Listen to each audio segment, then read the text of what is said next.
شوفوا لي هالمنظر اللي بشهي. كب كيك بالبلو بيري، شوفوا لي الهشاشي ولا أطيب. طعمي خيال، لازم تجربوها وتعطوني رأيكم.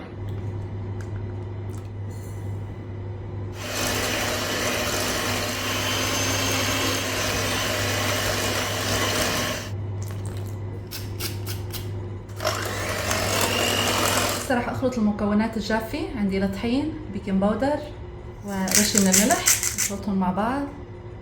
راح نبدأ نضيفهم للخليط ونخلط شوي شوي. راح اضيف الحليب،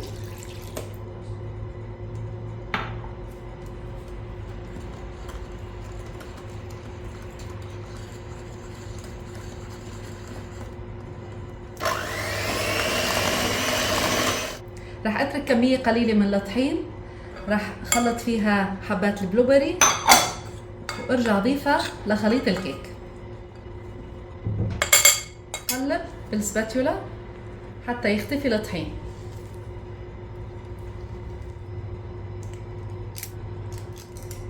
بنحاول نوزع على الوجه كم حبة. رشة من السكر تعطي لون ذهبي على الوجه حلو. وعلى الفرن درجة حرارة 180 بياخدوا تقريبا من 20 ل 25 دقيقة. الريحة بتشهي عن جد، بتجنن بتجنن. شوفوا اللون شو حلو ذهبي، يعني لازم تجربوها.